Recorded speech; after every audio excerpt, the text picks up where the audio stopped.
আসসালামু আলাইকুম রহমতুল্লাহ বরকাত। হাজারের মজলিস হজ ব্যতিক্রম ধর্মী আবাদত। গত সপ্তাহে বলেছিলাম 2 মিনিটে পুরোটা রিপিট করব। সকল দিক থেকে ব্যতিক্রম। সালাত জুমা এই মসজিদে হচ্ছে, অন্য মসজিদে যারা হচ্ছে তাদেরটা হবে না।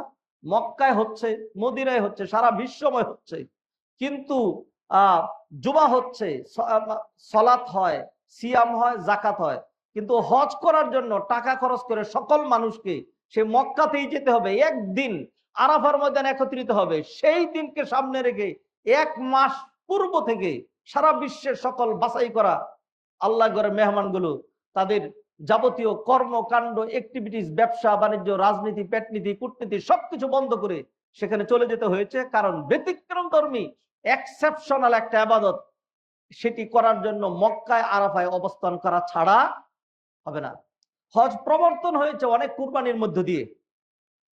ইব্রাহিম আলাইহিস সালামকে স্বদেশ ত্যাগ করে, জীবন বাজি রেখে, এমনকি জানও চলে যেতে পারে আর নিজের স্ত্রীর সম্ভ্রম নষ্ট হয়ে যেতে পারে, তবু আল্লাহর নির্দেশে যেতে হবে। পিছনে যেহেতু আল্লাহর আদেশ, সেখানে আল্লাহর সাহায্য থাকবে, এটি নবী ইব্রাহিম জানতেন। জানের রিস্ক নিয়ে নিজের স্ত্রীকে নিয়ে ভ্রমণ করলেন, আল্লাহ সাহায্য করলেন। এরপরে আল্লাহ সুবহানাহু ওয়া তাআলা তাকে এতদিন পর্যন্ত সন্তান দেন নাই। অবশেষে ওই যে সারাকে যে হাদিয়া উপঢৌকন দেওয়া হয়েছিল হাজার, তাকে ইব্রাহিম আলাইহিস সালাম বিয়ে করলেন, তার ওরসে সন্তান হলো। এইবার দুই স্ত্রীর মাঝে অনৈক্য দেখা দিল। আল্লাহ সুবহানাহু ওয়া তাআলা ডাইরেক্ট, স্ত্রীদের মাঝখানে একটু অনৈক্য হয় তো হইতেই পারে। মহিলা অবশেষে, মহিলারা তো আদা মানুষ। আবারও বলছি, আই রিপিট দিস, মহিলারা আদা মানুষ, আদা, ফুল নয়। এই আদা মানুষের মধ্যে তাদের আকলের মধ্যে ত্রুটি রয়েছে, তাদের সহনশীলতার ত্রুটি রয়েছে। তবে 1 নাম্বার না, ডাবল মানুষ হলো ফেতনা করার দিক থেকে। ফেতনা করার জন্য মহিলারা ডাবল। যুগ যুগ ধরে এরকম হয়ে আসছে। হ্যাঁ, সেটা একান্তই স্বাভাবিক। আমরা 10টা পুরুষ একসাথে 10 বছর ধরে মিলে আছি। এই 10 জনের নারীকে একসাথে 1 বছরের জন্য করে দেখেন। হ্যাঁ, মানে জীবনের দুর্বিষহ জীবন কাকে বলে হারে হারে টের পাবেন। আমি কথাগুলো বলছি এখানে যে আমার খুতবা আমাদের বোনেরা শুনছেন না, সেটা এমন নয়। আল্লাহ সুবহানাহু ওয়া তাআলা আমাকে মেয়ে দিয়েছেন 5টা। জেনে শুনে বলছি, কিন্তু বাস্তবতা তো বলতেই হবে। আমি আমার বাবার পেটে জন্মগ্রহণ করি নাই, আমি আমার মায়ের পেটে জন্মগ্রহণ করেছি। কিন্তু হক ইজ হক, সত্য ইজ সত্য। আমি যেটি বলতে চাই আপনি সেটি ধারণ করেন। 2 জন মহিলার মাঝখানে দ্বন্দ্ব, এটা হইতেই পারে, এটা একদম নরমাল, সাংঘাতিক নরমাল। সেটার জন্য বুঝি আল্লাহর হস্তক্ষেপ লাগে? কিন্তু আল্লাহ সুবহানাহু ওয়া তাআলা সেখানে হস্তক্ষেপ করলেন কেন? কারণ হলো এটা হজের স্পিরিট বোঝানোর জন্য। আল্লাহ সুবহানাহু ওয়া তাআলা নবী ইব্রাহিমকে বললেন, ঝগড়া হচ্ছে, খারাপ লাগতেছে, থামাইতে পারতেছেন না, এবার একটা অশান্তি তৈরি হচ্ছে। কোনো অশান্তি হবে না। আপনি এক কাজ করেন, হাজারে সরাই দেন, এখান থেকে সরাই দিতে হবে। আল্লাহ নির্দেশ দিলেন, বাস, আর তো কোনো কথা নাই। সুপ্রিম পাওয়ার, সুপ্রিম অর্ডার, রব্বানি ফয়সালা। এরপরে তাকে বনবাস দিয়ে গেল মক্কায়। সেই কথাগুলো গত সপ্তাহে লম্বা করে আলোচনা করেছি। ইব্রাহিম চলে গেলেন, হাজারকে আল্লাহ সুবহানাহু ওয়া তাআলা মেরে ফেললেন না, ইসমাইলকে মেরে ফেললেন না। আল্লাহ সুবহানাহু ওয়া তাআলার খালি আমি আপনি প্ল্যান করব, আমি আপনি চিন্তা করব, আল্লাহর বুঝি মহা প্ল্যান নাই? আল্লাহ কি মহা পরিকল্পনাকারী নন? হ্যাঁ, আল্লাহ সুবহানাহু ওয়া তাআলার পরিকল্পনাই বাস্তবায়িত হয়, আমাদেরটা অনেক সময় হয় না। ওয়ামা তাশাউনা ইল্লা আইয়াশা আল্লাহু রাব্বুল আলামিন। বহু মানুষ পরিকল্পনা করেছিল, তাদের পরিকল্পনা ভেস্তে গেছে। আপনি পরিকল্পনা করছেন, বাস্তবায়ন নাও হতে পারে। আমি পরিকল্পনা করছি, বাস্তবায়ন নাও হতে পারে। অতএব এমন যেন না হয় আমার আপনার পরিকল্পনা কন্ট্রাডিক্টরি টু দা পরিকল্পনা অফ অলমাইটি আল্লাহ, এটা যেন না হয়। আমার আপনার পরিকল্পনা যেন আল্লাহর পরিকল্পনার অধীনে যেন হয়, তাহলে বাস্তবায়িত হইলেও সার্থক, না হলেও সার্থক। আল্লাহ আমাদেরকে বুঝার তৌফিক এনায়েত করেন। আল্লাহ সুবহানাহু ওয়া তাআলা ইসমাইলকে বাঁচাই দিলেন। আল্লাহ সুবহানাহু ওয়া তাআলা হাজারকে বাঁচাই দিলেন। শুধু বাঁচাই দিলেন না, কিছুই ছিল না, একটা নগরী গড়ে তুলছেন। জমজম কুয়ার, জমজমের পানি আল্লাহ সুবহানাহু ওয়া তাআলা আবিষ্কার করে দিলেন। আজকে সেই জমজমের পানি হাজিরা প্রয়োজনে সব ফালাইয়া যাবে, কিন্তু জমজমের পানি ফালাইয়া যাবে না। এখন তো রেস্ট্রিকশন, আর খুব সহজ করে সুন্দর করে এয়ারপোর্টে পাঠায় দেয়, খালি এইখান থেকে আপনি পানিটা নিবেন। আগেকার দিনে দেখতাম, বিশেষ করে বড় বড় মানুষ যেগুলি, 2টা দেশের মানুষের কথা আমার খুব মনে পড়ে। একটা হলো পাকিস্তানি আর একটা হলো মিশরি। সাইজেও যেরকম বড়, শক্তিও বেশি। 20 লিটারের ক্যান এইটা হাতে ধরে টাইনে ফ্লাইটে নিয়ে উঠতো। 20 লিটার, আমরা তো 10 লিটার বেশি টানতে পারি না। হ্যাঁ, সব ফালায় যাবে, কিন্তু জমজমের পানি নিয়ে যাবে। আজীব রকম অবস্থা, আল্লাহ ব্যবস্থা করে দিলেন। হাদিরিন মজলিস, এইভাবে আল্লাহ সুবহানাহু ওয়া তাআলা ইসমাইল আলাইহিস সালামকে বড় করে দিলেন, জমজমের পানির ব্যবস্থা করে দিলেন, মানুষের মন সেদিকে জুগাই দিলেন, ফল ফলাদির ব্যবস্থা করলেন, রিজিকের ব্যবস্থা করলেন, একটা পরিবেশ সেখানে গড়ে দিলেন, একটা আবাসন ধীরে ধীরে গড়ে উঠছে। আল্লাহ সুবহানাহু ওয়া তাআলা ইব্রাহিম আলাইহিস সালামকে ডিটাচ করে দিলেন না, অনুমতি দিলেন সারাকে নিয়ে থাকেন, মাঝে মধ্যে এখানে আসতে হবে, এদেরকে খোঁজ খবর নিতে হবে। ইসমাইল আলাইহিস সালাম বড় হলেন, মায়া আর অনেক বেড়ে গেল। কাছে নিজের কোলে করে রাখতে পারলে মায়া এক ধরনের, আর যদি ডিটাচে থাকে তাহলে মায়া আরেক ধরনের। মায়া যখন 16 কলায় পূর্ণ হলো, আল্লাহ সুবহানাহু ওয়া তাআলা বলেন, ইব্রাহিম, ইউ আর মাই খলিলুল্লাহ, ইউ আর মাই খলিল, তুমি আল্লাহর বুজুম ফ্রেন্ড। একবারে অ্যাবসোলুট ভালোবাসা, মায়া, মমতা, মহব্বত আল্লাহর জন্য হইতে হবে। ইসমাইলের জন্য এত মায়া মমতা কেন? এটারে জবাই করে দিতে হবে, মায়াটা পুরাটা আমার জন্য হইতে হবে। তো খলিলুল্লাহ সেই পরীক্ষায় পাশ করা লাগবে, পাশ করলেন। এই এই পর্যন্ত আপনাদের সাথে আলোচনা করেছিলাম। এরপরে যখন ইসমাইল আলাইহিস সালাম বড় হয়ে গেলেন, ইব্রাহিম আলাইহিস সালাম এই পরীক্ষা পাশ করলেন, ইসমাইল আলাইহিস সালাম পরীক্ষা পাশ করলেন। এবার আল্লাহ সুবহানাহু ওয়া তাআলা তাদেরকে দায়িত্ব দিলেন, যে কথা আল্লাহ সুবহানাহু ওয়া তাআলা সূরা বাকারা আলোচনা করছেন। আউযু বিল্লাহি মিনাশ শাইতানির রাজীম। ওয়া ইয ইবতালা ইব্রাহিম রাব্বুহু বিকালিমাতিন ফাআতাম্মাহুন। আল্লাহ সুবহানাহু ওয়া তাআলা ইব্রাহিমকে অসংখ্য পরীক্ষা দিলেন, পরীক্ষাগুলিতে তিনি পাশ করলেন। ক্বালা ইন্নী জাইলুকা লিন-নাসি ইমামা। ও ইব্রাহিম, মানব মণ্ডলীর জন্য আপনাকে আমি ইমাম নিযুক্ত করলাম। মানব মণ্ডলী, হিন্দুরাও মানুষ, খ্রিস্টানরাও মানুষ, ইহুদিরাও মানুষ। হিন্দুরা বলে ইব্রাহিম আমাদের পূর্বপুরুষ, ইব্রাহিম আমাদের বাপজান। ইহুদি খ্রিস্টানরা বলে ইব্রাহিম আমাদের দলের, আমরা ইব্রাহিমের দলের। আর মুসলমানরা বলে ইব্রাহিম আমাদের জাতির পিতা, আমরা ইব্রাহিমের সন্তান। তা সবাই, সকল মানুষ ইব্রাহিমকে টানে। আল্লাহ সুবহানাহু ওয়া তাআলা বললেন, দেখা দিলেন মানব মণ্ডলীর যে তিনি ইমাম। মা কানা ইব্রাহিম ইয়াহুদিয়ান ওয়ালা নাসরানিয়ান ওয়ালাকিন কানা হানিফাম মুসলিমা ওয়া মা কানা মিনাল মুশরিকিন। ইব্রাহিম ইহুদি ছিল না, খ্রিস্টান ছিল না, ইব্রাহিম মুশরিকও ছিল না, হিন্দু বৌদ্ধ ছিল না।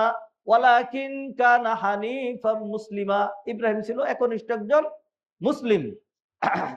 ইব্রাহিম আলাইহিস সালাতু সালামকে আল্লাহ বিশাল বড় পোস্ট দিলেন। যেহেতু হজ সবচেয়ে ব্যতিক্রমধর্মী ইবাদত, যেহেতু হজে যারা যাবে তারা হবে অলমাইটি আল্লাহর ভিআইপি গেস্ট, যেহেতু তারা হবে অলমাইটি আল্লাহ সুবহানাহু ওয়া তাআলার ভিআইপি গেস্ট, সেই জন্য এই ধরনের ভিআইপি গেস্টকে দাওয়াত কিভাবে দিতে হয়? এইভাবে ধরুন আপনার মেয়ের বিবাহ অথবা আপনার ছেলের বিবাহ, আপনি একজন মন্ত্রীকে দাওয়াত দিবেন, আপনি একজন এমপি কে দাওয়াত দিবেন, তাহলে নিশ্চয়ই যদি আপনার ড্রাইভার দিয়া অথবা আপনার দারোয়ান দিয়া আপনার যদি দাওয়াতটা পাঠায় দেন যে আপনার দাওয়াত, তাইলে খুব খুশি হইয়া এমপি সাহেব, মন্ত্রী সাহেব চলে আসবেন যে দারোয়ান এসে দাওয়াত দিয়ে গেছে, বিশাল ব্যাপার। মানুষ ঘৃণা করে এই ধরনের দাওয়াত প্রত্যাখ্যান করবে। তোমার মেয়ের বিয়ের দাওয়াত আর তোমার ছেলের বিয়ের দাওয়াত তুমি পাঠিয়েছো তোমার দারোয়ান আর ড্রাইভার, তোমার দাওয়াত ঘৃণা করে প্রত্যাখ্যান করলাম, সেটা মানুষ গ্রহণ করবে না, এটা মানুষ করে না। কেমন মানুষকে দাওয়াত দিচ্ছেন? বহু মানুষ আছে কিচ্ছু লাগবে না, গেটের দারোয়ান দিয়ে বলেন যে এই খানা রেডি, তাড়াতাড়ি আসো, কতজন আসবা, দেখবেন দৌড়ে এসে মানুষ গেটের কাছে চলে আসছে। এটা এক ধরনের মানুষের দাওয়াত। নবীজি বলছেন আনজিলুন নাসা মানাজিলাহুম, প্রতিটা মানুষকে তার কদর অনুযায়ী তাকে কদর দেখাইতে হয়। হাজীদের কদর অনেক বেশি, সেই জন্য আল্লাহ সুবহানাহু ওয়া তাআলা হাজীদেরকে যেন ভাবে দাওয়াত দিলেন না। আল্লাহ দাওয়াত দিলেন কাকে দিয়া?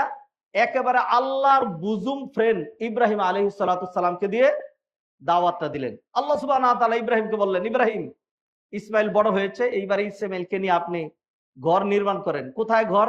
এগুলি গত সপ্তাহে আলোচনা করেছিলাম। এরপরে ফেরেশতা দেখাই দিল, বালু সরাইতে থাকেন, কাবা ঘরে ভিট বেরিয়ে আসলো, একেবারে হাতিমে কাবা সহ। বর্তমানে যেরকম চতুর্ভুজ আকারের কাবা দেখতে পাচ্ছেন, এইটা না, ওই যে উত্তর সাইডের যে দেয়ালটা এরকম রাউন্ড, এই যে মেহরাবের মতো যে রাউন্ড বিশাল এলাকা, যার বাইরে দিয়ে তওয়াফ করতে হয়, এর ভিতরে ঢুকে মানুষ নামাজ পড়ে, এটা কাবা ঘরের পার্ট। এটা ইব্রাহিম আলাইহিস সালামের সময় যে কাবা ঘর ছিল সেই কাবা ঘরের ওইটা সহ ইব্রাহিম আলাইহিস সালাম কাবা ঘর নির্মাণ করলেন। জাহিলি যুগে এসে যখন জাহিলি যুগের মুশরিকরা কাবা ঘর ভেঙে গেল, আবার নতুন করে বানানোর চিন্তা করলো, তখন তারা বললো যে এটা আল্লাহর ঘর, এখানে আমরা তো সব হারাম খাই, আমরা আমরা সুদ ভিত্তিক সকল আমাদের কর্মকাণ্ড, কিন্তু আল্লাহর ঘরে কোনো হারাম লাগানো যাবে না। জাহিলি যুগের মুশরিকদেরই ভূত ছিল। আর আমাদের দেশের বড় লোক যারা হারাম ইনকাম করে মসজিদে দেয়, ওইটা মুশরিকের চেয়েও খারাপ। হ্যাঁ, বলে দিলাম প্রসঙ্গক্রমে, এটা আবার একটু তিতা লাগলো না? তো জাহিলি যুগের মুশরিকরা মনে করলো হালাল টাকা দিয়ে পুরাটা বানানো সম্ভব হবে না। হ্যাঁ, যেইটুকুন পারি সেইটুকুনি করবো। এরপরে তারা এটাকে চতুর্ভুজ করে ওইটুকুন বাদ দিয়ে একটা সীমানা রেখে দিল, যে এইটুকুন বানাইলাম, ভবিষ্যতে আমাদের সন্তানরা যদি পারে তাহলে বানায় নিবে না। নবী মোহাম্মদ রাসূলুল্লাহ সাল্লাল্লাহু আলাইহি সাল্লাম, নবীজির জন্মের কিছুদিন আগে তারা এটা বানাইছে। নবীজি সাল্লাল্লাহু আলাইহি সাল্লাম বহুত কিছু পরিবর্তন করলেন। চেয়েছিলেন কাবা ঘরটাকে ওইভাবে করার জন্য, কিন্তু তিনি বললেন আমি যদি কাবা ঘরটাকে ভেঙে ওরকম করি, তাহলে জাহেলি যুগের লোকেরা এরা বলবে যে কিসের নবী, হ্যাঁ, কাবা ঘরটা পর্যন্ত ঠিক রাখে নাই, সেটারও ভেঙে ফেলছে, সে আসলে নবী না। যাতে মানুষ এই ধরনের কথা না বলে সেই জন্য নবী আর সেটা করেন নাই। যাই হোক, ইব্রাহিম আলাইহিস সালাম ইসমাইলকে নিয়ে একটা কাবা ঘর ওইভাবে নির্মাণ করলেন। আল্লাহ কোরআনে উল্লেখ করছেন, ওয়া ইয ইয়ারফাউ ইব্রাহিমুল কওয়াইদা মিনাল বাইতি ওয়া ইসমাঈলু রাব্বানা তাকাব্বাল মিন্না ইন্নাকা আনতাস সামিউল আলিম। ইব্রাহিম আলাইহিস সালাম কাবা ঘর নির্মাণ করলেন। কাবা ঘর নির্মাণ করার পর আল্লাহর কাছে হাত তুলে দোয়া করলেন, আল্লাহর কাছে কায়েম অনুবাক্যে মনের কামনা বাসনাগুলো তুলে ধরলেন। নেক আমল করার পর, 2টা টাকা দান করার পর, 2 রাকাত নামাজ পড়ার পর, একটু সিয়াম করার পর, তওয়াফ সাই করার পর, কল্যাণকর যে কোনো কাজ করে যদি আল্লাহর কাছে হাত তোলা হয়, দোয়া করা হয়, এই নেক কাজের উসিলা দিয়ে দোয়া করলে আল্লাহ সুবহানাহু ওয়া তাআলা দোয়া কবুল করেন। 3টা আমলের উসিলা দিয়া দোয়া করা সর্বসম্মতভাবে নেক কাজ, ভালো কাজ। একটা হইলো আল্লাহর নেক নামের উসিলা দিয়া, ও আল্লাহ আপনি রহমান, রহমতের সাগর, অনেক রহমত আছে, আমাকে একটু রহমতের ছিটা আমাকে দেন।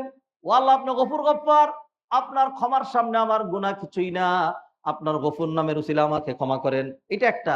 2 নম্বর হলো আদ-দুআ আত-তাওয়াসসুল বিল আমালিস সালেহ, নেক আমলের উসিলায় দোয়া করা। ইব্রাহিম আলাইহিস সালাম তা করলেন। আল্লাহ সুবহানাহু ওয়া তাআলা অক্ষরে অক্ষরে কবুল করলেন। মানুষের মনও সেদিকে ঝুঁকাই দিলেন, ফল ফলাদির জীবিকার ব্যবস্থা করলেন। ওয়া ইয ক্বালা ইব্রাহিমু রব্বি জাল হাযা বালাদান আমিনা, ও আল্লাহ এই মক্কা নগরী পাহাড়ি এলাকা, এমন এমন গিরিপথ, এমন এমন রাস্তা, যেই দিক দিয়া কেউ যদি যায় আর তাকে মানুষ মেরে ফালাইয়া রাখে, কিয়ামত পর্যন্ত কেউ খোঁজ খবরও বের করতে পারবে না। আল্লাহ এই নগরটাকে আপনি নিরাপদ নগরীতে রূপান্তরিত করেন। আল্লাহ সুবহানাহু ওয়া তাআলা করলেন। কি সুন্দর নিরাপত্তা! আল্লাহ দোয়াগুলো কবুল করলেন। আল্লাহ সুবহানাহু ওয়া তাআলা কাবা ঘর নির্মাণ করার পর সূরা হজে আপনি আলোচনা পাবেন 17 পারায়। ইব্রাহিম আলাইহিস সালামকে বললেন, ওয়া আযবিন ফিন-নাসি বিল হজ্জি ইয়াতুকা রিজালান ওয়া আলা কুল্লি দামির ইয়াতিনা মিন কুল্লি ফাজ্জিন আমিক লিয়াশহাদু মানাফিআ লাহুম ওয়া ইয়াযকুরু ইসমাল্লাহি ফি আইয়ামিন মা'লুমাত আলা মা রাযাকাহুম মিন বাহিমাতিল আনআম ফাকুলু মিনহা ওয়া আত'ইমুল বাঈসাল ফাকির। ইব্রাহিম হজের আযান দেন। ইব্রাহিম আলাইহিস সালাম বললেন, ও আল্লাহ, আযান দিয়ে কি লাভ হবে? আমার আযান ওই পাহাড়ে বাড়ি খেয়ে ধ্বনিত হবে আরেক পাহাড়ে, প্রতিধ্বনিত হবে আরেক পাহাড়ে, মিলিয়ে যাবে। আমার আযান কেমনে মানুষের কর্ণ করে পৌঁছাবে? আল্লাহ বললেন, ইব্রাহিম আলাইকাল আযান ওয়া আলাইয়াত তাবলীগ। ইব্রাহিম আযান দেওয়ার দায়িত্ব আপনার, আর পৌঁছে দেওয়ার দায়িত্ব আল্লাহ। আল্লাহ সুবহানাহু ওয়া তাআলা দায়িত্ব নিলেন। ইব্রাহিম আলাইহিস সালাম হজের আযান দিলেন, আইয়ুহান নাস, ও বিশ্ব মানবতা, আল্লাহ সুবহানাহু ওয়া তাআলা তোমাদের জন্য একটা ঘর নির্মাণ করেছেন, অতএব তোমরা সেই ঘর জিয়ারা করে হজ সম্পাদন করতে আসো। আল্লাহ সুবহানাহু ওয়া তাআলা এই দাওয়াত, এই আযান, এই ভিআইপি আহ্বান, এই ভিআইপি কার্ড আল্লাহ সুবহানাহু ওয়া তাআলা পৌঁছে দিলেন প্রতিটা এমপি, মন্ত্রী, মিনিস্টার। আল্লাহর দৃষ্টিতে যারা ভিআইপি মেহমান হবে, তাদের প্রত্যেকের কর্ণ কুহরে, তাদের হৃদয়ে, মানসপটে পৌঁছে দিলেন। পৃথিবীর সকল মানুষগুলোকে আল্লাহ একসাথে সৃষ্টি করেছেন। আলামুল আরওয়াহে যারা কিয়ামত পর্যন্ত আসেনি তারাও আছেন, আমরাও ছিলাম, আমাদের পূর্বপুরুষ একসাথে ছিল। আল্লাহ একবার আদম আলাইহিস সালামের পিঠে হাত বুলাইলেন, হাত বুলিয়ে সকল মানুষগুলো বের করে আদমের সামনে দেখাইলেন। এই বই তিনি দেখাই দিয়েছেন। কোন মানুষগুলো এগুলো? ধরেন একটা বিল্ডিং হওয়ার আগে আমরা এখন আর্কিটেক্টরা যেরকম একটা প্ল্যান দেখায়, আমরা যেরকম এইখানে আপনাদেরকে অনেকে ইয়া প্রদর্শন করেছি, মসজিদ আমাদের এরকম হবে, এইভাবে হবে, যেরকম দেখাই এইরকম। আর আসলে হইলো আল্লাহ সুবহানাহু ওয়া তাআলা যে রূহগুলো, যেটা আসল মানুষ, মাটির মানুষ, মাটির থেকে তৈরি করা হয়, মাটিতে আবার চলে যায়, ছিলও না আবার নাই হয়ে যায়, এটা না। হ্যাঁ, এটা এটা অনেক প্রতিবন্ধক, এই শরীরটা আমাদের জন্য অনেক প্রতিবন্ধক। তবে দুনিয়ার অস্তিত্বের জন্য এই শরীরের বিকল্প নাই, এটা লাগবে, এটা লাগবে। নতুবা আসল মানুষ যেটা, সেটা হলো আত্মা। সেই আত্মা ছিল, আছে এবং থাকবে। সেই আত্মা ছিল, সেই আত্মার কি হয়, যা স্থানটা পরিবর্তন হয়, ওইটার নামে ইন্তেকাল। ওইটার নাম ইন্তেকাল। শরীরের ইন্তেকাল নাই, শরীর তো শরীরই, এটা আবার ইন্তেকাল কিসের? মাটিতে ছিল, মাটির উপরে আছে, মাটির মধ্যেই আছে, এটা কোনো ইন্তেকাল নাই। আত্মার হলো ইন্তেকাল। আলামুল আরওয়াহ ছিল ইন্তেকাল, মানে স্থানান্তরিত হওয়া, এক স্থান থেকে আর স্থানে যাওয়া। আলামুল আরওয়াহ রূহ জগতে ছিল, সেখান থেকে এখানে এসছে, এইবার এখান থেকে বেরিয়ে আরেকটা জায়গায় যাবে, ওইটার নাম ইল্লিয়িন অথবা সিজ্জিন। হ্যাঁ, এই দুইটা জায়গায় সেইখান থেকে আবার তাকে কবরে নিয়ে আসা হবে, সোয়াল জব করা হবে, আবার ফেরত পাঠানো হবে। এরপর আর কি কি হবে আমরা জানি না। এরপর আল্লাহ সুবহানাহু ওয়া তাআলা আবার শরীরটা বানাবে, আবার এর ভিতরে ঢুকাবেন, এরপর এই শরীর সহ হয়তো জান্নাতে ঢুকাবেন, না হয় জাহান্নামে ঢুকাবেন। এই সমস্ত আত্মাগুলোর একটা রিসিভার আছে, কর্ণ আছে, চক্ষু আছে, একটা স্ট্রাকচার অবয়ব আছে, যেটা ভিজিবল না, যেটা আমি আর আপনি দেখি না। ধরেন কথার কথা, আমি এখন ঘুমাই গেলাম, আমার আত্মাটা, এটার আত্মার একটা প্রতিচ্ছবি ব্যাখ্যা আমি আসলে পুরা পারবো না, হ্যাঁ, আপনিও পারবেন না। হ্যাঁ, একটা প্রতিচ্ছবি বেরিয়ে এটা বেড়ায়, বিভিন্ন জায়গায় ঘুরে, বিভিন্ন জায়গায় যায়। হ্যাঁ, স্বপ্নে দেখে, ভালো দেখে, মন্দ দেখে। হ্যাঁ, এটা কিভাবে হয় আল্লাহ সুবহানাহু ওয়া তাআলা ভালো জানেন। এরপরে কিছু বের হয়, এটার আবার যখন আল্লাহ ফেরেশতারা আবার আটকাইয়া দেয়, যে বাস বেরোইছ, আর ঢুকতে পারবি না। আবার বাকিরে, এটা আল্লাহ সুবহানাহু ওয়া তাআলা কোরআনে বলছেন, আল্লাহু ইয়াতাওয়াফাল আনফুসা হিনা মাউতিহা ওয়াল্লাতী লাম তামুত ফি মানামিহা ফায়ুমসিকুল্লাতী ক্বাদা আলাইহাল মাউত। যে আত্মার জন্য আল্লাহ মৃত্যু ফয়সালা করেছেন, ওইটাকে আটকায় দেন, যেন আর ফিরা হবে না। ওয়ায়ুরসিলুল উখরা, আর বাকি আত্মাগুলোকে আল্লাহ সুবহানাহু ওয়া তাআলা পাঠান ইলা আদালি মুসাম্মা, তার হায়াতটা পূর্ণ করার জন্য। প্রতিদিন আমাদের এরকম হচ্ছে। আবার বহু মানুষ এরকম যে ঘুমন্ত ছিল, এই বেশ কিছু কেস কিছুদিনের মধ্যে এরকম ফেস করলাম, লন্ডনের, আমেরিকার, আমাদের দেশের বিভিন্ন জায়গায়, যে ভালো মানুষ, ভালো যুবক, ঘরের ভিতরে ছিল, জানি না কিছু মারা গেছে। এর পরবর্তীতে জানা গেছে হার্ট অ্যাটাক করছে, এটা করছে, সেটা হয়েছে। যেটাই হোক, ওই যে ঘুমের ভিতরে আল্লাহ সুবহানাহু ওয়া তাআলা তার রূহটা নিয়ে নিয়েছেন, আর ফেরত পাঠান নাই। হাত ধরে নামাজের সম্মানিত ভাই বোনেরা, আসল মানুষ যেটা, ওইটা হলো রূহ এবং আত্মা, এই শরীরটা না। যাই হোক, এই আত্মাগুলো সব একসাথে ছিল। ইব্রাহিম আলাইহিস সালাম আজান দিলেন, আল্লাহ সুবহানাহু ওয়া তাআলা এই হজের আজানটা, হজের দাওয়াতটা ওই আত্মাগুলোর কর্ণ করে পৌঁছায় দিলেন। আল্লাহ ভালো জানেন কোন কোন আত্মা কিয়ামত পর্যন্ত হজে যাবে। যেমন আল্লাহ সুবহানাহু ওয়া তাআলা আপনার দাদার জন্য, আমার বাবার জন্য, অমুকের চাচার জন্য, অমুকের জ্যাঠার জন্য হজ লিখেন নাই। হ্যাঁ, এরকম মানুষ যারা হজ করে নেই, তাদের সংখ্যাই তো বেশি, আর যারা হজ করছে তাদের সংখ্যা কম। বর্তমান পৃথিবীতে আজকে মানুষের সংখ্যা 850 কোটি, হজ করছে 25 লক্ষ মানুষ। হ্যাঁ, তো এইভাবে এখন না এত মানুষ হজ করছে, আগে করতো 10 লাখ, এর আগে করতো 2 লাখ, 3 লাখ, এইভাবে অল্প মানুষ হজ করতো যুগ যুগ ধরেই।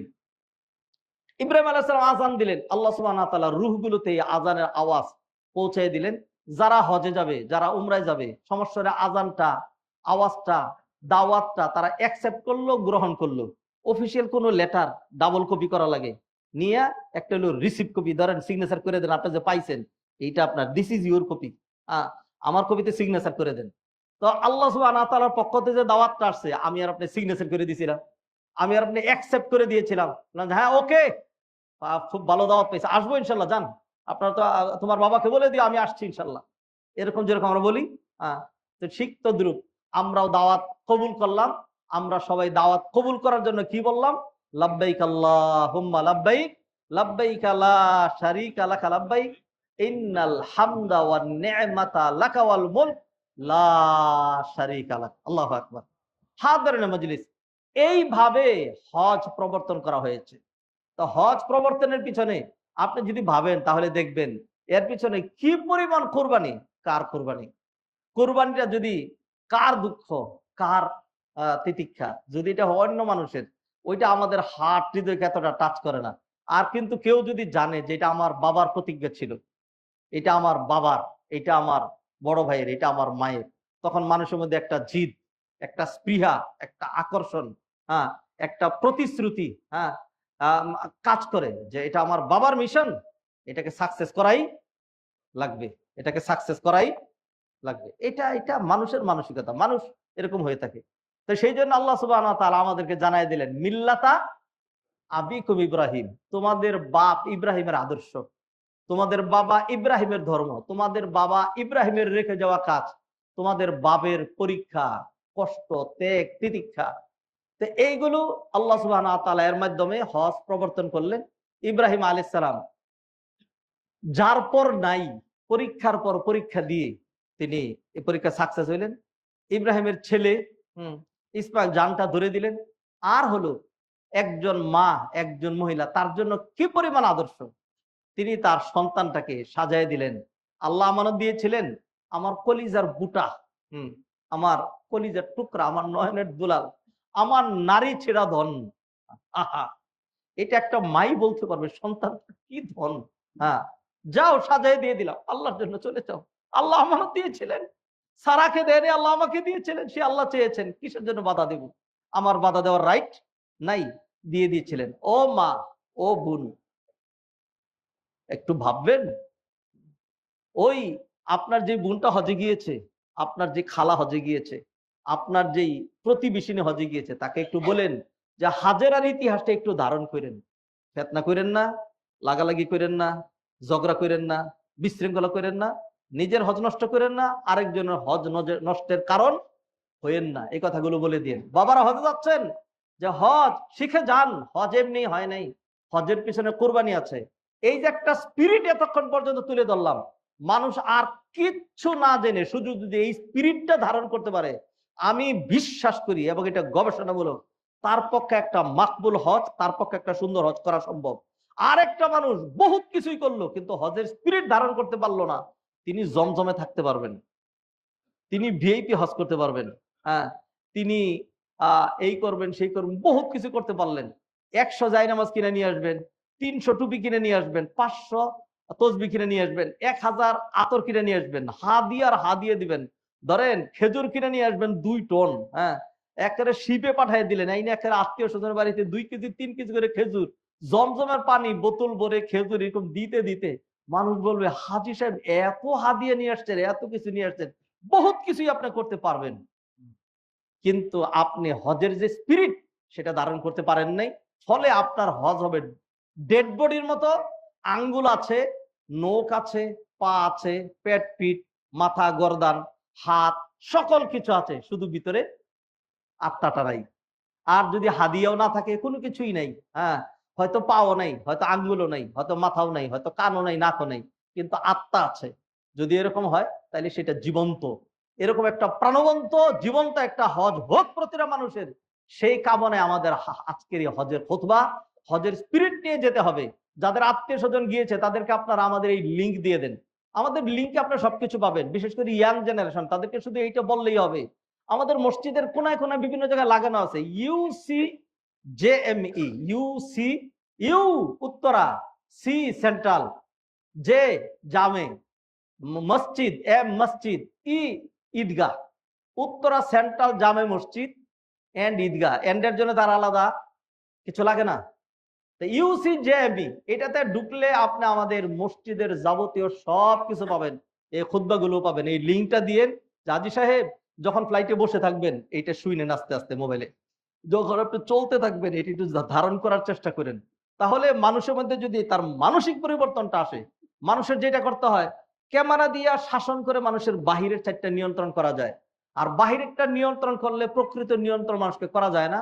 মানুষের কল্পনা যদি পরিবর্তন করে যাওয়া যায় তাহলে সে সেলফ কন্ট্রোল হয়। তাই সেই জন্য হজের যে স্পিরিট নিয়ে আলোচনা করছি, এইটা যদি কোনো বক্ষ, কোনো হৃদয়, কোনো কল্প, কোনো মানসিকতা এটা যদি ধারণ করে, তাহলে তিনি এই হজের জন্য কি করতে হবে আপনাকে? যারা এটা ধারণ করবেন তিনি আর ফ্লাইটে হজে যাইতে পারবেন না, তার হজে যাইতে হবে রিক্সায়। যারা এই স্পিরিট ধারণ করবেন হজে গিয়ে তিনি না খেয়ে থাকতে হবে।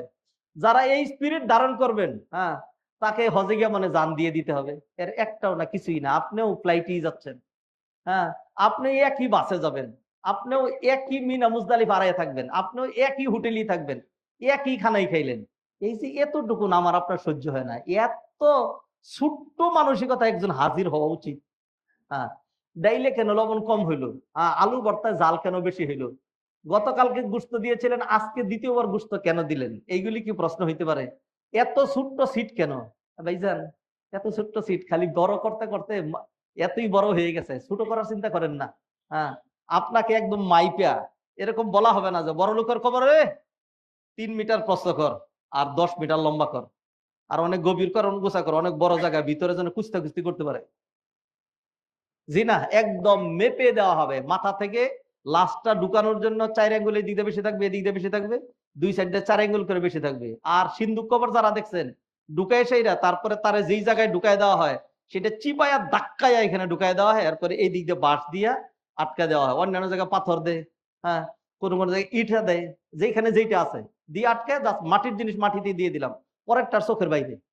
আর দেখেন এরপরে কি উঠবে?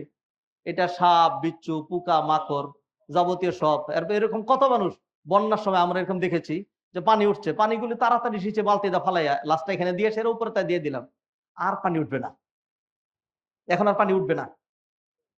এই যে তো হজে গিয়ে যেন আপনার এই মানসিকতা না হয়, জায়গা ছোট কেন, বিছনা চিপা কেন, গরম কেন, এইটার কমতি কেন? কোনো কিছুর কমতি নেই। যারা হজে যাচ্ছেন, হজ অর্থনৈতিক আবাদত, হজ অর্থনৈতিক আবাদত।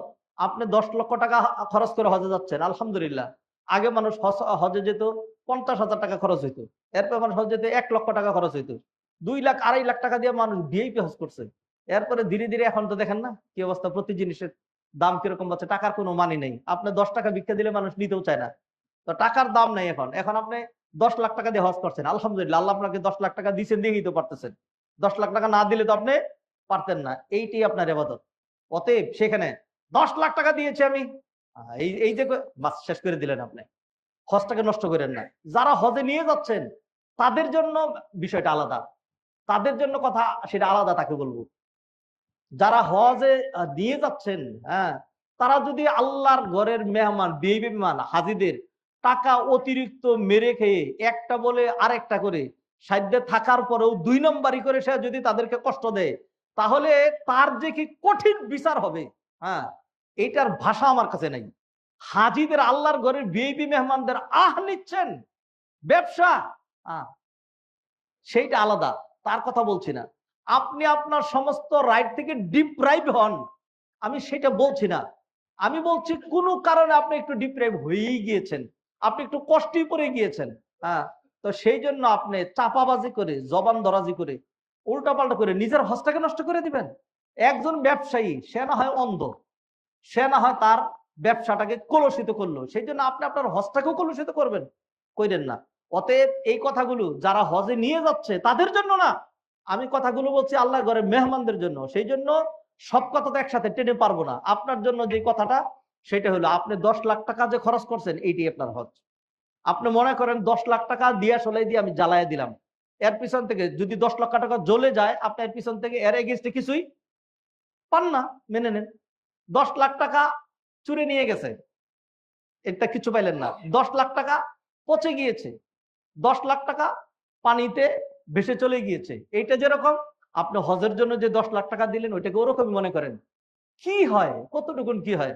হাজিরা 2 জন গিয়ে যেটা করে সেটা হলো যে আরেকজন পরিচিত ফ্রেন্ড আত্মীয় অমুক এলাকার, কোথায় কোন হোটেল, এই হোটেলে। কত টাকা দিয়ে আসছেন? 7.5 লাখ টাকা দিয়া।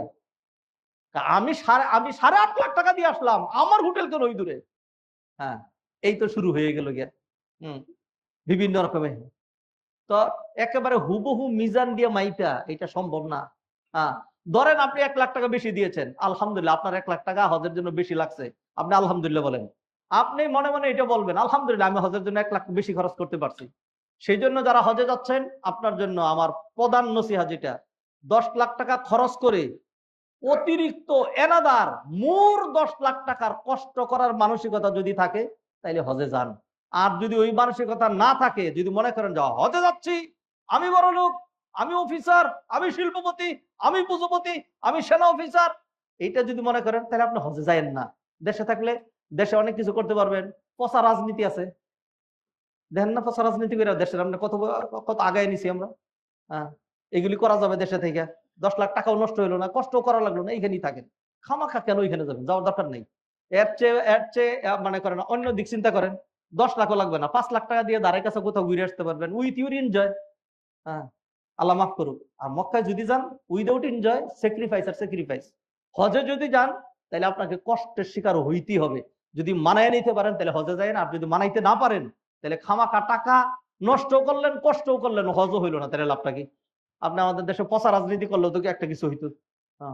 হাদরানা মাজলিস, সম্মানিত ভাই বোনেরা, এই হলো হজের স্পিরিট, যেটা আপনি ধারণ করলে আপনার হজটা সার্থক হবে। আপনার হজটা যদি সার্থক হয়, হজটা যদি কবুল হয়, তাহলে আপনার নিশ্চিত জান্নাতি।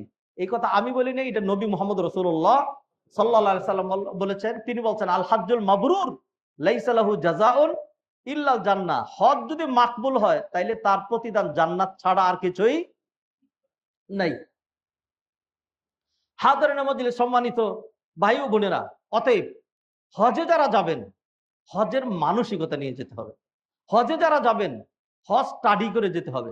হজে যারা যাবেন হজ শিখে যেতে হবে। হজ বিভিন্ন রকম হয়। হজে যাচ্ছেন অনেকে, যদি জিজ্ঞাসা করে হজ কত প্রকার, হজ আবার প্রকার কিসের? তাহলে আপনি কোন হজটা করবেন? তা তো জানি না, হজ করবো এটা জানি।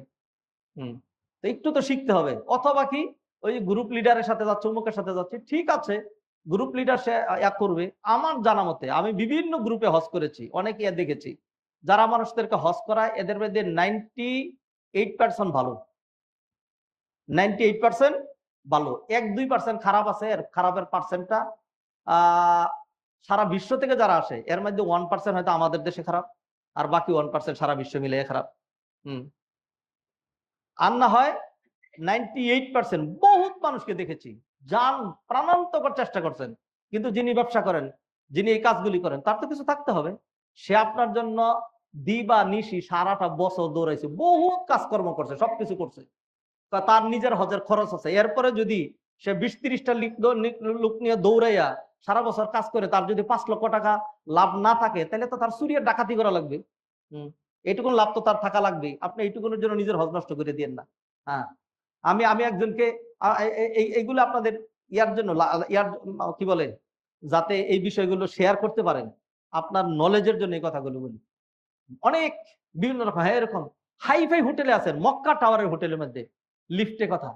এরপরে আমি জিজ্ঞাসা করলাম, হাজী সাহেব রিক্সা দিয়ে আসছেন হজে?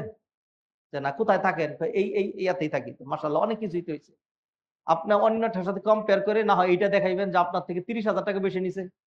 হ্যাঁ, তাইলে যদি আপনার গ্রুপ লিডার 30,000 টাকা বেশি নিয়ে থাকে, হ্যাঁ, তাইলে এই 30,000 টাকার জন্য আপনি আপনার হজটাই নষ্ট করে দিচ্ছেন, এতই নিচে নেমে যাবেন।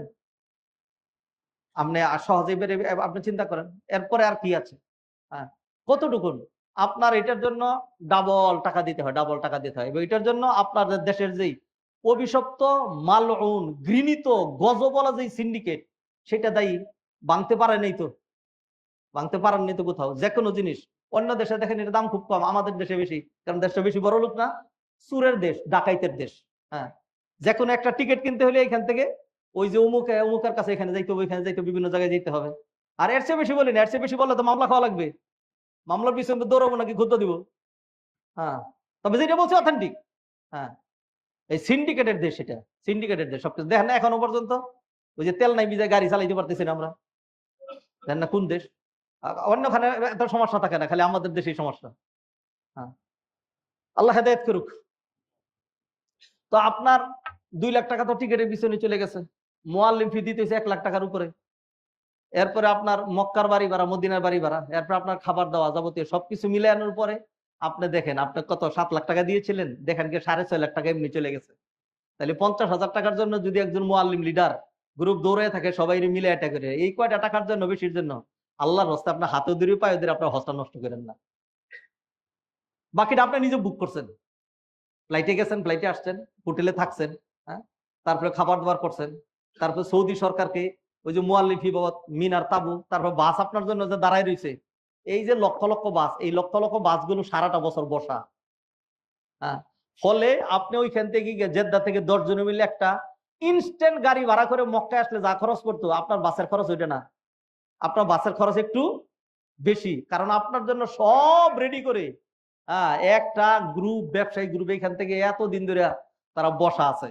ফলে আপনার জেদ্দা থেকে একটা গাড়ি ভাড়া করে আসলে 50 রিয়াল করে লাগতো, কিন্তু আপনার যে বাসের ভাড়াটা এইটা ধরা হয়েছে 100 রিয়াল। কারণ কি, এইটা আপনার জন্যই এইভাবে রয়েছে। তো ফলে এই কথাটা আমি আপনাকে ভালো করে অ্যানালাইজ করলাম এই জন্য, যাতে হজের স্পিরিট ধারণ করতে পারেন। ফলে আপনি যে টাকা দিচ্ছেন এই সবটুকুন টাকা বাংলাদেশ সরকারও খায় নাই, সৌদি সরকারও খায় নাই। আর আপনি যেই এই সাউ মুআল্লিম যার দিন আপনি গেছেন, সে আপনার সব টাকা মাইরা দেয় নাই। এইখান থেকে সে হয়তো 5,000 টাকা বেশি লাভ করছে, না হয় 5,000 টাকার একটু বেশি আপনার কষ্ট হয়েছে, এতটুকুন। এইটুকুনের জন্য হজ নষ্ট করবেন না আল্লাহর জন্য। যদি এই স্যাক্রিফাইস করতে পারেন তাহলে হজে যায়েন, আর নাহলে যায়েন না। আল্লাহ আমাদেরকে হজের মানসিকতা ধারণ করার তৌফিক এনায়েত করেন। সম্মানিত ভাই বোনেরা, হজ 3 প্রকার। একটা হলো হজ্জে ইফরাদ, শুধু একটা হজ করার নাম। ধরেন যেই দিন হজ হবে এর 3 দিন আগে ডাইরেক্ট আমি বাংলাদেশ থেকে ইহরাম করে চলে গেলাম, মক্কায় গিয়ে একটা তোয়াফ করে সাই করে তারপরে চলে গেলাম মিনা, মুজদালিফা, আরাফায়। এরপরে এই হজ শেষ করলাম একটা ইহরামে। এটা হলো হজ্জে ইহরাম, হজ্জে ইফরাদ। ইফরাদ মানে শুধু একটা হজ, যার সাথে উইদাউট উমরা। হজ্জে ইফরাদ মানে হলো হজ উইদাউট উমরা, উমরা লেস হজ, এটা হলো ইফরাদ। আরেকটা হলো হজ্জে তামাত্তু, আরেকটা হলো হজ্জে কেরান। হজ্জে তামাত্তু কাকে বলা হয়? হজ্জে তামাত্তু হলো পরিপূর্ণ একটা উমরা, পরিপূর্ণ একটা হজ, দুইটা আলাদা আলাদা। এক এহরামে পরিপূর্ণ একটা উমরা, আরেকটা এহরামে পরিপূর্ণ একটা হজ, এটা নাম হলো তামাত্তু। কোরআন আল্লাহ বলেন ফামান তামাত্তা বিল উমরাতি ইলাল হাজ্জি ফামাস্তাইসারা মিনাল হাদি। হ্যাঁ, এই নবীজি সাল্লাল্লাহু আলাইহি সাল্লাম হজ্জে তামাত্তুয়ের আকাঙ্ক্ষা ব্যক্ত করেছিলেন। নবীজি হজ্জে কেরান করেছিলেন, কিন্তু হজ্জে তামাত্তুয়ের আকাঙ্ক্ষা ব্যক্ত করেছিলেন। হ্যাঁ, আর হজ্জে কেরান কি? হজ্জে কেরান হলো একই এহরামে একটা উমরা, আবার ওই এহরামেই হজ সম্পাদন করা নাম হলো কেরান। কেরান কারনুন থেকে আসছে। কারনুন মানে হলো শিং। এই যে দুইটা শিং যে থাকে, দুইটা শিংয়ের গুড়া একসাথে মিলানো। কারনুন মানে হলো চুলের বেনি, চুলের বেনিতে চুলগুলো একটা আরেকটার সাথে মিলানো থাকে। তাইলে যদি উমরা এবং হজ একটা আরেকটার সাথে মিলানো থাকে, একই এহরাম দিয়ে জোড়া দেওয়া থাকে, এহরামের এই মাথায় উমরা বান্ধা আর ওই মাথায় হজ বাঁধা, তাহলে এটা নাম হলো কেরান। আর যদি এরকম হয় যে গিয়ে উমরা করে হালাল হয়ে গেছেন, এরপর স্বাভাবিক পোশাক পরছেন, জেদ্দা বেড়াইতে গেছেন, তারপর আত্মীয়ের বাসায় গিয়ে একদিন থাকছেন, তারপরে আবহা ঘুরতে গেছেন, তারপর তায়েফে গেছেন, এইভাবেই থাকছেন, আবার হজের সময় হওয়ার পর আবার ইহরাম পড়ছেন, তাহলে এটা নাম হলো হজ্জে তামাত্তু। প্রতিটা হজ ফজিলতপূর্ণ, সবটার আলাদা মর্যাদা আছে। তবে নবীজি সাল্লাল্লাহু আলাইহি ওয়াসাল্লাম বলেছেন লাউ ইস্তাকবালতু মিন আমরি মাস্তাদবারতু মা সুকতুল হাদিয়া। হ্যাঁ, আমি এখন যা বুঝছি এটা যদি আগে বুঝতাম তাহলে আমি আমার সাথে হাদি নিয়ে আসতাম না। নবীজি সাল্লাল্লাহু আলাইহি ওয়াসাল্লাম মদিনা থেকে হাদি নিয়ে আসছেন। হাদি মানে জন্তু। সেখান থেকেই ওই যে হজের পরে যে কুরবানি করা লাগবে এটা পাবেন কোথায়? এখন তো এখানে সব রেডি করা আছে। এইবার আবার নতুন নিয়ম একদম, এটা আপনারা জানেন না, ইতিপূর্বে যারা হজে গেছেন সেটা না, এইবার সম্পূর্ণ নতুন। সেটা হলো কুরবানি আর আপনার ইচ্ছা দিন নাই যে আপনি এইবার কঙ্কর মারার পরে হাজিরা মাথার গাম পায়ে ফেলে জান দিয়া গরমের মধ্যে, তারপরে কেউ শহীদ হয়ে যাচ্ছে, কেউ বেহুশ হয়ে পড়ে যাচ্ছে।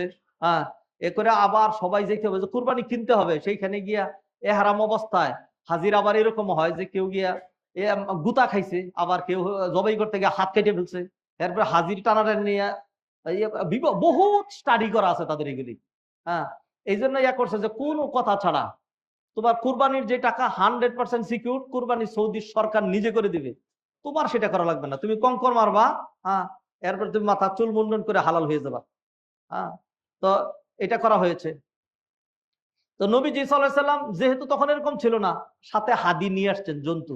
যেহেতু হাদি নিয়ে আসছেন, এখন তো নবীজি চাইলে আর ইহরাম খুলতে পারছেন না যতক্ষণ পর্যন্ত হাদি জবাই না করা হবে। সেই জন্য নবীজি কেরান করেছেন। এই জন্য যারা নিজের দেশ থেকে জীব জন্তু কুরবানির পশু সাথে না নিয়ে যায়, তাদের জন্য তামাত্তু হজ বেশি উত্তম। বাংলাদেশ থেকে যারা যায় এদের 99.99 হজে তামাত্তু করে।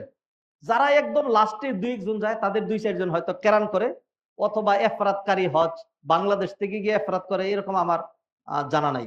এফরাত করে না, এফরাত করা যারা ভিতরে থাকে শুধু একটা হজ করে, আগে বহুবার উমরা করছে, মক্কার ভিতরেই আছে, সেই ধরনের লোকগুলো, বিশেষ করে মক্কার লোকগুলো, তারা কি করে এফরাত হজ করে। বাহির থেকে যারা যায় তারা আগে একটা উমরা করে হালাল হয়। তাই হজের প্রকার আপনাদের সামনে আলোচনা করলাম। হজ 3টা, একটা হলো হজে এফরাত, হজ্জে তামাত্তু, হজ্জে কেরান, এইগুলো আমাদের জানা থাকা লাগবে। আর একটা বিষয়, সেটা হলো হজের জন্য সবচেয়ে জরুরি যে বিষয়, সেটা হলো এহরাম লাগে। এহরাম কাকে বলে? তিনটা কাজের সমন্বয়ে এহরাম হয়। মানুষ মনে করে ওই যে সাধারণ কাপড় খুইলে অন্য একটা কাপড় পরার নামে কি এহরাম? না, ওইটার নাম এহরাম না। এহরাম তিনটা কাজের সমন্বয়ে হয়। একটা হলো এহরামের পোশাক পরা, 2 নম্বর হলো এহরামের নিয়ত করা, 3 নম্বর হলো তালবিয়া পড়া, লাব্বাইক আল্লাহুম্মা লাব্বাইক পড়া। যতক্ষণ না পড়ছেন ততক্ষণ পর্যন্ত এহরাম হবে না। যেমন নামাজের জন্য অজু করা লাগে, কেবলামুখী হইয়া দাঁড়াইয়া নিয়ত করা লাগে। আর এটার কার্যকারিতা কখন আসে? যখন বলি আল্লাহু আকবার। আল্লাহু আকবার বলার আগ পর্যন্ত একামত হয়ে গেছে, সবকিছু হয়ে গেছে। এরপরে এই এটা ফাঁকা আছে, আপনি পিছনে আসেন, এদিকে আসেন, ওইদিকে ঠিক হয়েছে কিনা, এই আপনারা খাতা সোজা করেন। আমরা অনেক কথা বলি কেন? কারণ আমার সালাত শুরু হয়নি যতক্ষণ আল্লাহু আকবার না বলছি। এই জন্য এহরাম পরার নাম, কাপড় পরার নাম এহরাম না। কাপড়টা বাসা থেকে পরে যান ভালো, যারা কারণ অনেক সময় আপনি নিজে পড়তে পারেন না, বাসায় আপনার স্ত্রী অথবা ছেলে মেয়েরা মিলে ধরে, হ্যাঁ, সুন্দর করে এহরাম এমন পরায় বেড লাগাইয়া করে দিলেন, যাতে এয়ারপোর্টে গিয়ে আপনারা এটা করা না লাগে। এহরাম পরে তো মানুষ অভ্যস্ত না, সেই জন্য অনেকে গিয়া মানুষের সামনে যখন এহরাম পড়তে থাকে তখন তার আর অনেক কিছু ঠিক ঠিকানা থাকে না, অনেক সময় লজ্জাস্থান বেরিয়ে যায়, লজ্জার কারণ হয়ে দাঁড়ায়। হ্যাঁ, বিদায় আপনি এখান থেকে এহরাম পরে যান। নিয়তটা কোথায় করবেন? নিয়তটা বাংলাদেশে মানুষ অজ্ঞতা নিয়ে হজ করে, তো দেখবেন এখানে এই যে হাজি ক্যাম্পের মধ্যে কিছু লোক আছে আবার এখানে মানে মুতাওয়া, মানুষকে খেদমত করার জন্য জুব্বা গায়ে দেওয়া, মাথায় রুমাল অথবা সবুজ পাগড়ি পরা, এখানেই একটা মাইক্রোফোন নিয়ে হাজির করা, হাজির বলেন লাব্বাইক আল্লাহুম্মা লাব্বাইক। হ্যাঁ, মানে মানে সম্পূর্ণ সুন্নাহর উল্টা কাজ করে দিচ্ছেন। জাহালাতের মধ্যে করলে যেটা হয়, নবী মুহাম্মদ রাসূলুল্লাহ সাল্লাল্লাহু আলাইহি ওয়াসাল্লাম হজে বেরিয়েছিলেন, উমরায় বেরিয়েছিলেন মসজিদে নববী থেকে। মসজিদে নববী হলো পৃথিবীর সেরা জায়গার, সেরা মসজিদের একটা মসজিদ। নবীজি এইখান থেকে হারাম করেন নাই। 16 কিলোমিটার গিয়া মিকাতে যখন আসছেন তখন তিনি হারাম করছেন। উলামা একরাম সেই জন্য বলছেন যে এহরাম মিকাত থেকে করবে, এহরাম মিকাত থেকে করা সুন্নত।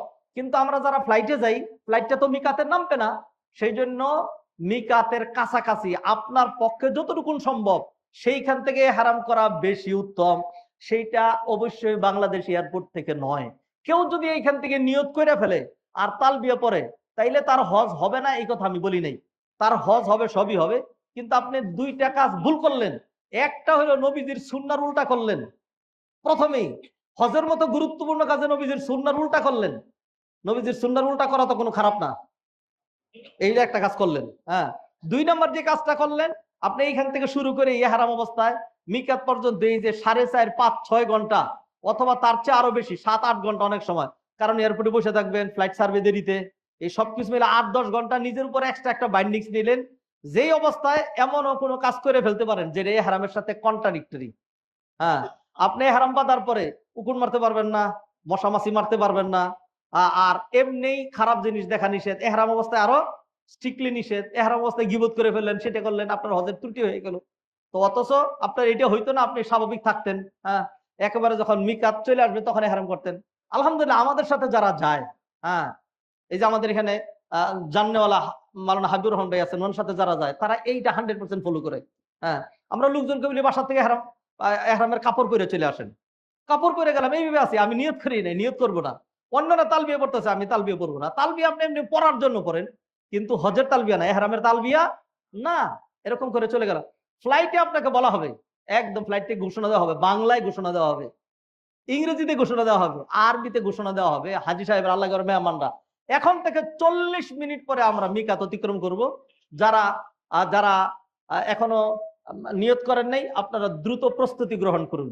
হ্যাঁ, তো এরপরে প্রস্তুতি গ্রহণ করবে, আবার ঘোষণা দেওয়া হবে যে মিকাত অতিক্রম করতে 20 মিনিট বাকি আছে। 20 মিনিট পরে আমরা মিকাত অতিক্রম করব। 10 মিনিট পরে, 15 মিনিট পরে, 25 মিনিট পরে ঘোষণা দিতে থাকবে। তখন একদম কাছায় গেলেন, আপনার পক্ষে তো এইটুকুনি করা সম্ভব, আপনার পক্ষে তো মিকাত টাচ করা সম্ভব না। তখন আপনি ওই মুহূর্ত থেকে বলবেন, হ্যাঁ, নিয়ত করবেন লাব্বাইক আল্লাহুম্মা উমরাতান, লাব্বাইক আল্লাহুম্মা হাজ্জান। এরপরে বলবেন লাব্বাইক আল্লাহুম্মা লাব্বাইক, লাব্বাইক লা শারিকা লাকা লাব্বাইক। এইবার তালবিয়া পড়তে থাকেন এইভাবে। অতএব ইহরামের বিষয় বলে দিলাম।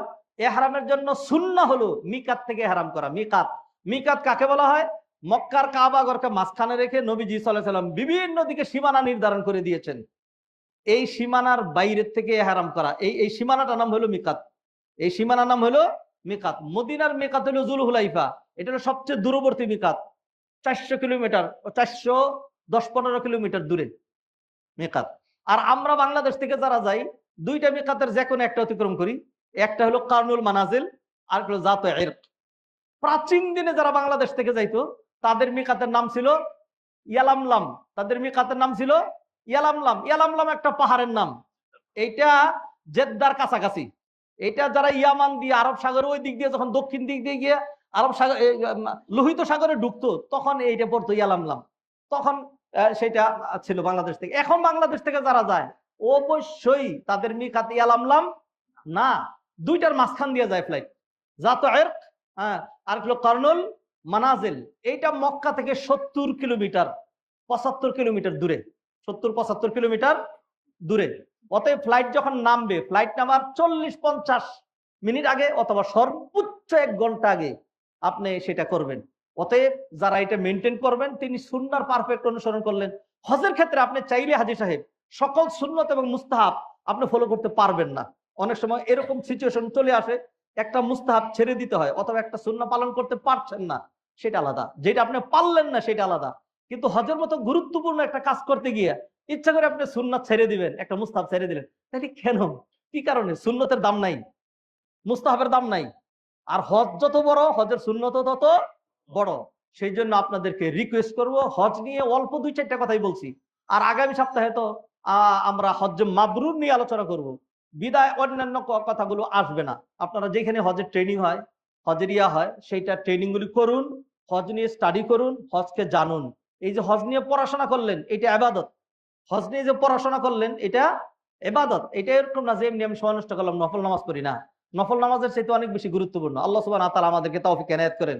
যত মানুষ হজে যাচ্ছেন, আল্লাহ সুবহানাহু ওয়া তাআলা তাদের সবাইকে যেন পারফেক্ট এবং মাবরুর হজ করার তৌফিক এনায়েত করেন। যারা হজে আমরা যাচ্ছি না, এবার দোয়া করছি আল্লাহ সুবহানাহু ওয়া তাআলা আমাদেরকেও যেন সামনে হজে যাওয়ার তৌফিক এনায়েত করেন। তবে হজকে শিখতে হবে, হজকে ধারণ করতে হবে। যারা হজে যাচ্ছেন সবাইকে, যারা ইতিমধ্যে চলে যাবেন আগামী সপ্তাহের আগে, একটা অ্যাডভাইস করে দিচ্ছি, একটা হাজিদের জন্য একটা সিঙ্গল ওয়ার্ড, এটা যদি ধারণ করতে পারেন তাহলেই চলবে। সেটা না হলো সবর, সবর, সবর। ধৈর্য, ধৈর্য, ধৈর্য। Patience, patience, patience. ধৈর্য কারা বলে? সেটা হলো আমার যখন রাগ উঠছে একেবারে সিরে বিরে সবকিছু করে, সেটা 1 ঘন্টা পরে যখন রাগ থামে গেছে তখন ধৈর্য ধারণ করবো, এটা না হলে ধৈর্য। এই কাজটা আমরা করি। হ্যাঁ, ধৈর্য কখন? আসসাবরু ইনদাস সাদমাতিল উলা। নবীজি সাল্লাল্লাহু আলাইহি ওয়াসাল্লাম বলেছেন, আসসাবরু ইনদাস সাদমাতিল উলা। যখন তোমার প্রথম আঘাত লাগে, হ্যাঁ, মানুষের যখন একটা অ্যাক্সিডেন্ট হয়ে যায়, ধরেন কোন একটা বাচ্চা মরে গেছে, আল্লাহ সবার বাচ্চাকে হেফাজত করুন, আমিন। হ্যাঁ, কারণ বিপদের সম্মুখীন আমি হইলে আমি কইতে পারবো বিপদটা কত কঠিন। যত কঠিন হোক তখন এরকম করবেন, আল্লাহ আমার ধৈর্য দাও, আল্লাহ আমার কষ্ট হচ্ছে, আল্লাহ তুমি আমার মাফ করে দাও, আল্লাহ তুমি সন্তানটা কবুল করে। এইগুলি বলেন, এটা ধৈর্যের পরিপন্থী না। কাঁদেন, চোখের পানি ছাড়েন, কিন্তু এরকম করে যে 10 জন ধরে রাখতে পারতেছে না। আর মানুষেরও গ্রামে কেউ কান্নাকাটি করে করতেছে, তার আগে 10 জনে সাইডে ধরে 10 কিলো সাইরা দে, গড়াইতে গড়া থেকে একেবারে যেখানে বসে সেখানে পড়ে যাবে। হ্যাঁ, এমন অবস্থা ছিঁড়ে ফেলতেছে, এটা করে ফেলতেছে, সেটা বলতেছে আল্লাহ বিপদ দিয়েছে বেটা তোমার পরীক্ষা করার জন্য। বিপদ তো হইতেই পারে, তুমি এর কান্নাকাটি তোমার বিপদ দূর করতে পারবা? হ্যাঁ, একবারে গায়ের কাপড়ের খবর নাই, কাপড় খুলে যাচ্ছে গা, চুল খুলে যাচ্ছে গা, মহিলা মায়া দেখাচ্ছে, আমি না কাটলে মানুষ কি কইব? হ্যাঁ, এগুলো ধৈর্যের পরিপন্থী। হ্যাঁ, ধৈর্য ধরা লাগবে। বিপদ যখন আপনি এখানে গিয়ে দেখলেন আপনার সিটটা খারাপ করছে, প্রথমেই বুঝলেন আহা আমি যে হোটেল কল্পনা করছিলাম ওরকম তো না, আপনি তখন কি বলবেন? আলহামদুলিল্লাহ। এটাই তো খতিব সাহেব শুনাই দিছিলেন। হ্যাঁ, আলহামদুলিল্লাহ। আপনি একখানে গিয়ে আপনার একটা অধিকার থেকে বঞ্চিত হচ্ছেন, আলহামদুলিল্লাহ, কোনো অসুবিধা নেই। আপনি দেখলেন 4টা জায়গার মধ্যে 3টা ব্যাটার, 3 জনকে প্রাধান্য দিয়ে বলেন হাজী সাহেব আপনার 3টা নেন, লাস্টেরটা আমি আছি রেডি। আমি কিন্তু আমার সিটটা বুকিং দিলাম আগে, হাজী সাহেব কোনটা? আপনার কোনটা? আপনারা 3টা নেওয়ার পরে যেটা দেখবে সেইটা আমার। এইভাবে বুক করবেন, এরকম না আমি বুক দিলাম আমার এইটা, এটা না। আপনারা সবাই নেওয়ার পরে যেটা থাকবে সেইটা আমার, সবাই বসার পরে যে সিটটা থাকবে সেটা আমার। আল্লাহ আমাদেরকে কথাগুলো বুঝার, হৃদয়ে ধারণ করার তৌফিক এনায়েত করেন। এইগুলি মেনে, এই তিতাগুলো নিয়ে যদি আপনি একটা মাকবুল হজ করে আসতে পারেন, সত্যি বলছি আপনার চাইতে বড় কপাল কার আর কারো না। আপনি যখন ফিরে আসবেন তখন আপনার উদাহরণ নবীজি বললেন, হ্যাঁ, নবভূমিষ্ঠ নিউবর্ন ইনোসেন্ট চাইল্ডের মতো নিষ্পাপ। আর আপনার যে পুরস্কার, লাইসা লাহু জাযাউন ইল্লাল জান্নাহ। আল্লাহ সুবহানাহু ওয়া তাআলা আমাদের সবাইকে, সারা পৃথিবী থেকে যত মানুষ যাচ্ছেন সবাইকে মাকবুল এবং মাবরুর হজ করার তৌফিক এনায়েত করেন। আমরা যারা যাচ্ছি না, আল্লাহ আমাদেরকে তৌফিক এনায়েত করেন, যখনই যাব একেবারে সকল ক্রাইটেরিয়া, সকল টার্মস এন্ড কন্ডিশন, সকল শর্ত ফিল আপ করে, সর্বোচ্চ কুরবানি দিয়ে, সর্বোচ্চ ধৈর্য ধারণ করে, ক্রোধ নিয়ন্ত্রণ করে, সর্বোচ্চ ভালো ব্যবহারের মাধ্যমে আল্লাহ সুবহানাহু ওয়া তাআলা আমাদের সবাইকে যেন মাকবুল হজ করার তৌফিক এনায়েত করেন। আকুলু কওলি হাযা ওয়া আস্তাগফিরুল্লাহ লি ওয়া লাকুম ওয়া লিসাইরিল মুসলিমিন ফাস্তাগফিরুহু ইন্নাহু হুয়াল গফুরুর রহিম।